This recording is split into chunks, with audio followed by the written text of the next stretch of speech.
Hey folks, what's up? It's Tom. I'm on my YouTube channel, Guiding Era, and I'm here to talk to you about some astrology yet again. Alright, 2017, and why it sucks.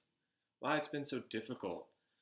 Why 2016 leading up to 2017 was so tense and so difficult for so many people.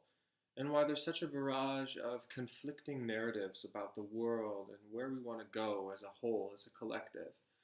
Why there's so much tension, why there's so much suspicion, why there's so much hatred in the air and so much unrest. Well, I think it has a lot to do with Saturn. I think it has also a lot to do with the elemental cycle that we're in. If you're familiar at all with Chinese astrology, don't worry if you're not. I'll go into it and I'll explain it. Just stay tuned. Okay, first let's talk about Saturn. Saturn travels around the zodiac about every 27 years, and you'll be familiar with that if you've reached your Saturn return. That means it comes back to your natal position at the age around 27. I've yet to reach that. I'm only 24 years old, but I appreciate anybody listening to this trying to glean some information or wisdom. I hesitate to say it's wisdom, it's just communication, and this is what I want to do. I want to have a YouTube channel where I'm talking to people about astrology and about life and about love and happiness and how you make it work despite outer circumstances being so difficult. So let's talk about Saturn.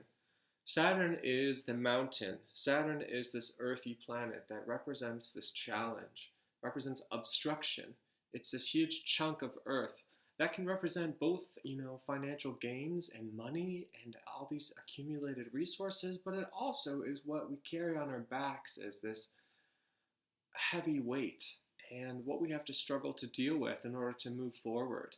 And since it is the slowest moving planet, it does represent the slowest moving part of our inner struggle to mature. Now, I'm kind of ignoring Uranus, Neptune, Pluto, but out of the visible planets, Saturn is the slowest moving. So, where is Saturn placed this year and why has it been so difficult? So, Saturn is in the sidereal sign of Sagittarius at this moment. It's at the Gandanta point, if you're familiar with Vedic astrology, but I won't talk about that too much. In tropical astrology, it has been in the sign of Sagittarius now for the past 2.5 years, about 3 years. It's been difficult.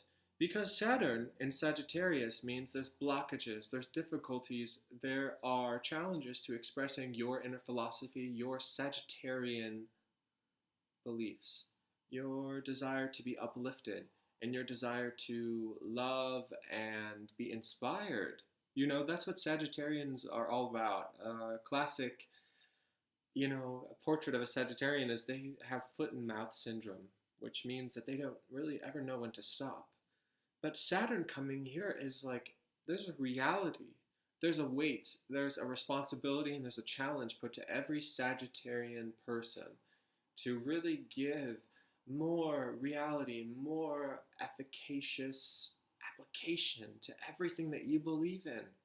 And that's been difficult for everybody in the world because all of these mantras you've been repeating, all of these philosophies you've been holding have been challenged now by everything that has happened on a worldly scale, from terrorist events to, governments sort of turning on their own heads and sort of dissolving in front of our own eyes, and the media contributing to that. And so that's one level, Saturn and Sagittarius. But if you look at the actual constellations of what is happening in the sky, you'll see that Saturn is passing through the constellation of Ophiuchus.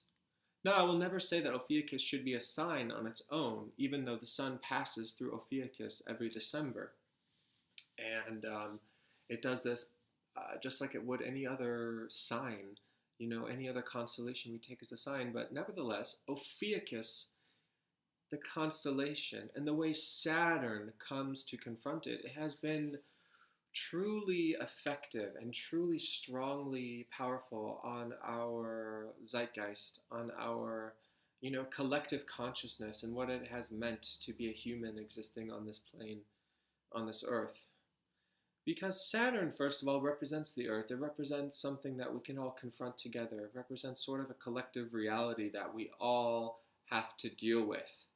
And when Saturn comes into Ophiuchus, this constellation is a constellation of conflict. Look at Ophiuchus, research Ophiuchus. It just by the image itself, you'll see that Ophiuchus is the man who is surrounded by a snake. His existence is forever burdened by having to bear this snake on his shoulders, around his arms. Ophiuchus has to deal with this snake that both aids him and it is such a huge burden to his existence. And if you look into the Greek myth of Ophiuchus, you'll see that Ophiuchus is synonymous with Asclepius, who was the healer god, who can be compared with Jesus. He was a prototype of Jesus in a lot of ways. And, I don't think that can even be denied by some biblical scholars or people who are interested in the Bible and follow it word for word, because when the New Testament was written in a Hellenistic environment. It was written in a Greek environment where so many philosophies from the New Testament are informed by Greek philosophy, humanistic Greek philosophy that informed itself, from Plato, from Aristotle, but also from myth itself, and that foundation as a starting point from which to draw morals and a viewpoint of the world. Anyway, I digress. Ophiuchus connects a lot with the figure of Chiron. Now, if you're familiar with evolutionary astrology or any of the asteroids or some of the outer, more fringe planets or parts of astrology, you'll know that Chiron is a really controversial figure. Chiron is the wounded healer, and that is Asclepius in a nutshell. Asclepius / Ophiuchus is both a healer, but he only knows how to heal people because he himself is wounded. Now, when Saturn comes along and affects this sign, you'll see that people of this nature are faced with existential challenges because Saturn represents that mountain we all have to climb. Saturn represents the difficulties, the drudgery of life, the weightiness of daily life that we all have to deal with, responsibilities, growing up, maturing, coming into our own, coming to own ourselves, and that way it also represents the root chakra. So, when something that powerful and heavy and so linked to our self-image as a society comes into a constellation that is known as the wounded healer, it wreaks havoc. Everybody in their own individual way is challenged to confront reality, such that they have to deal with their own snake. Okay?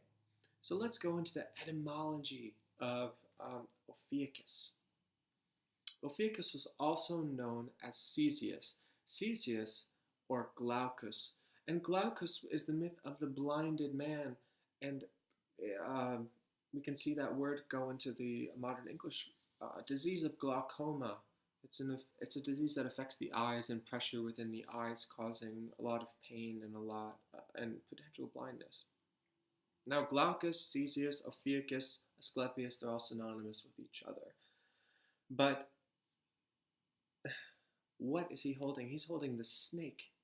Now, the snake is known, and we can look at the star names to confirm this, Unuk al-Hay. This is an Arabic word that means snake. And it goes back to an Egyptian word also, that hai. This word means snake. And it also, ironic as it is, it means life. So while Ophiuchus, Asclepius, this healer, is burdened to deal with the weight and the poisonous essence of this snake coiled around his whole body, for the rest of his celestial eternal existence, this snake is also representative of life. Life is a one hell of a poison. Life is something that will debilitate you, but it will also lift you to the highest heights. Life is something that all souls crave. We all crave to be here on this earth, experiencing things. The stars revolve around us on this earth. We are at the center of it all. In a lot of ancient philosophies, that was the way of thinking, was that Earth was at the center. And in the Chinese five-element philosophy, Earth is the center direction. So, as we Saturnian people on this earth, we people with thinking minds, we people who like to revel in banquets and revelry and just enjoyment because we understand the melancholy and the grief and the difficulties that life brings us, we're also very much confronted with so many dilemmas at this time, with Saturn passing through Ophiuchus. We are burdened with the weight of life itself and what it all means. What is the way forward when life seems so difficult and life seems to be strangling you at every moment and there's nothing you can do really to make outward progress, when there's shootings going on, in your country, when there's political coups that are being, that are struggling to happen, and there's just so much struggle and so much strife within the nations, and Russia interfering with the US, and the ISIS interfering with the Philippines, and this general grasp. A theme that I want you guys to really clue into is the grip. The grip, and it relates to Ophiuchus and the grip of that snake around his whole body and around his neck. And he's confronting this snake and he's saying, hello, I see you, and you make me so miserable, and we need to really work this out. So for that reason, Saturn's passage through Ophiuchus is difficult. It makes us face our own personal struggles with life and what the snake represents to us. The only cure for a snake's bite is its own venom. The remedy for the snake's bite has to be distilled from the snake's venom itself. And that paradox, that conundrum, is so descriptive of life. We have to experience life in order to understand how to get through life. We have to experience hardship. We have to experience what it means to achieve what we want to achieve in our own hearts in order to realize that, what the fuck does it all mean in the first place? Pardon my French. So while we all confront that, there's also Jupiter. Jupiter's passing through the sign of Libra, the constellation of which is the celestial Virgin. Now, when we talk about Jupiter, we inevitably have to talk about the Chinese system of astrology, which goes by a 12-year cycle through the animals and through the elements. The elements go through a different cycle, which is of 10 years. And, I'll make a video about that if you guys really want. But I'll summarize it now to say that this year has been the year of the fire bird. Last year, 2016, was the year of the fire monkey. This year, 2017, is the year of the fire bird. Now, if you know anything about Chinese astrology, you'll know that the bird is alike to the phoenix. And when you have a fire bird, that means that this bird is so much like the phoenix. It has to go up in flames before it settles into the humility it takes to really be reborn. And so there's a lot of transformation. I mean, if anyone looks at this year and doesn't think that this is a fertile platform for transformation, then I don't know what wavelength you're on. Because chaos is the seed of transformation. Transformation has to happen on the brink of destruction. Things have to be destroyed in order for things to be remade.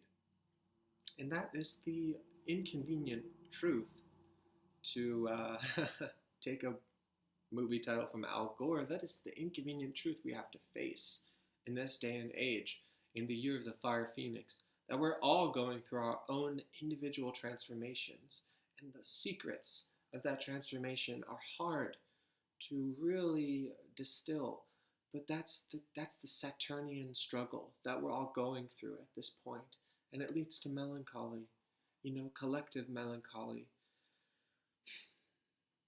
So, to go back to the Chinese system of astrology, within this year itself and the mechanics of this year, the fire bird, there is within even that a difficulty that we should acknowledge.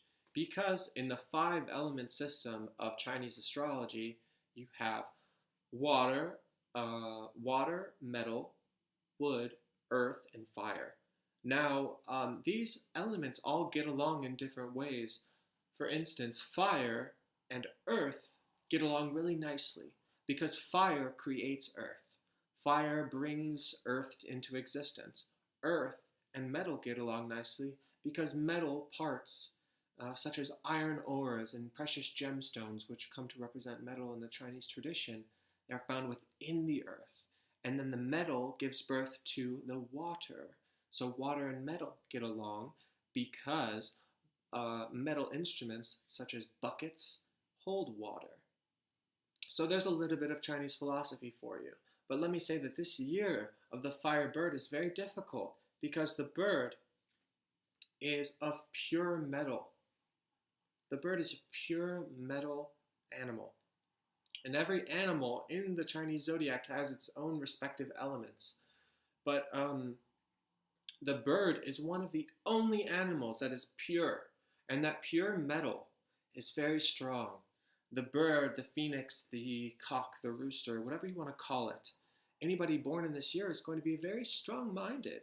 And it's going to be very beautiful and very, takes himself very seriously and is very socially oriented because the bird and the chicken and the rooster, they have a strong beak.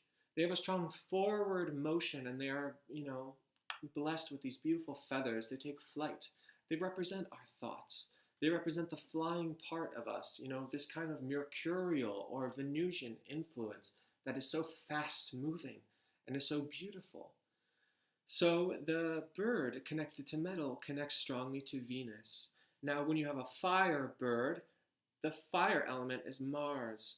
And the thing about Chinese astrology is that while you have friendly elements, like metal and water are friendly, metal and earth are friendly, you also have enemy elements that detract and destroy each other and are in a controlling relationship, which means that they control and limit each other's growth.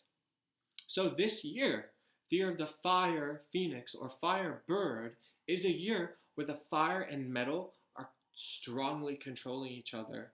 And they're leading us to growth that is so slow, and it is so precise, and it is so almost destructive in its nature because of the fact that metal and fire are enemies, that they detract from each other, that fire and metal really have nothing to contribute to each other. But if we take a broader look at this whole diorama of elements, we'll see that when you have a metal pot filled with water, you can use the fire, and the fire heats up the water, and suddenly you have a teapot going, boo! It's ready. So this is what this year has been about, is we have to have that water within our own metal shell of knowing who we are. Metal is so strong and hard, but it contains the water of emotion, and it contains the water of wisdom that we all need to draw from.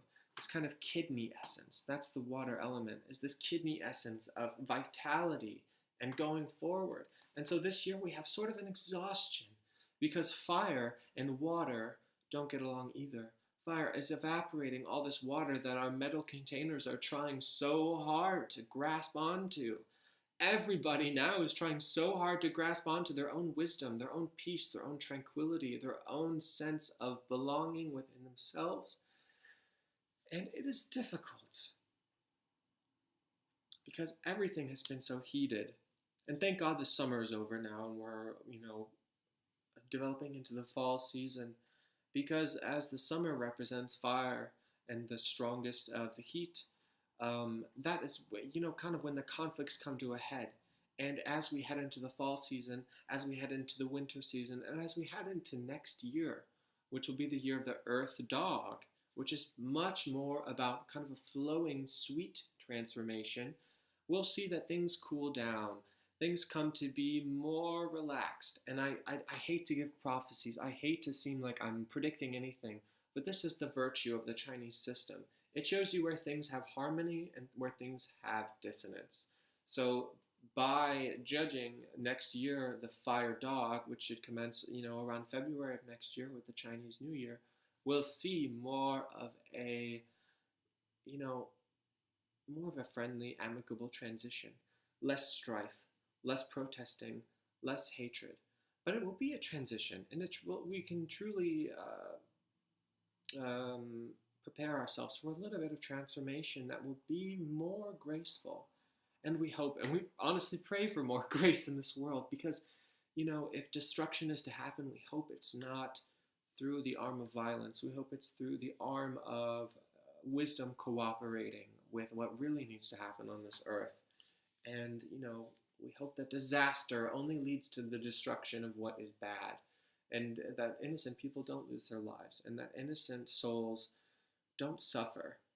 But honestly, it's all our individual plight to suffer, like Ophiuchus with our own individual snake. Okay, now I think I've said a lot, and if you stuck around to the end, I'm going to give you a little bit of a secret, okay? So, I'll tell you that in the Chinese system, we look at Jupiter, because of course their system goes in 1 year increments, because it is a 12 animal system. And Jupiter also goes through the zodiac every 12 years. But the key with the Chinese system is to see that it actually has to do more with where Jupiter is reflecting across the zodiac. So we look at Jupiter's opposition point to see really where these energies are deriving from. Jupiter's opposition point is known as the Tai Sui of Chinese astrology, and that Tai Sui becomes the enemy, the presiding deity of that year. And I can't say I know exactly every single deity really down pat. In fact, I don't know many at all in the Chinese tradition. But when we think about what that means, that these cycles not only track the planets, but also the point at which the planet is reflecting across the sky, we see so many secrets, so many dimensions unfold in this system of astrology. So when we apply that to Saturn of this year, we see that Ophiuchus reflects across to the constellation of Orion. Orion, if you're not aware, is of huge importance to so many astrological, religious, mystical systems across the world. Really, it is. And I hope to elucidate that in future videos should the proper information come to me. But I've made some previous videos about that. You want to check that out, such as the videos on the Nephilim, because Nephila is the word for Orion. Anyway, I digress. So when we look at Ophiuchus and its reflection across the skies to Orion, we see two figures of men, strong men, who are heroes in their own right. One, Orion, is the powerful warrior who was a beast slayer. Now that has its time in our culture and in the world's progression. We need our heroes, okay? We need our strong masculine figures, and Orion is the primal archetype of this strong masculine figure who's going out and slaying every beast in order to protect what is good and what is great in this world. And in the Egyptian tradition, there's a lot of evidence to show that they believe that the constellation of Orion was the birthplace and almost the storage house of all the divine energy in this world. But when we contemplate the fact that Ophiuchus and Orion are brothers lying across the zodiac, we see that this hero and this healer confront each other. And so there's a heroism and there's also a healing to be had in a time when Saturn transits Ophiuchus. And if we look at the star names of these respective constellations, we see certain ones that pertain to a wounding. There's a star called Al-Nitak in Orion's belt, Al-Nilam. Some of these words relate to the string of pearls, but also the wound, the scar. So, no one can go forward in life without accumulating some scars. And healing is really part of accumulating those scars, and having those scars is part of what helps us to understand how to heal others, how to heal ourselves. We understand what we've been through, we understand what others have been through, and that's the basis of compassion. So as we contemplate these themes, I really hope you guys take something from this video, and I hope you guys stick around for the next one. That was just a little blurb that I wanted to put out there for everybody kind of lamenting over the difficulties of 2017 and how to get through it. Saturn will move slowly, but eventually it will cross that point. It will cross Ophiuchus. It will go into Capricorn. It will go into the constellation of the Archer Sagittarius, and we will see things become more pointed. We will see things become more direct, and the transformation will occur without pain and without wailing as it has this year. But we are at the precipice of a lot of transformation if we believe in some of these systems.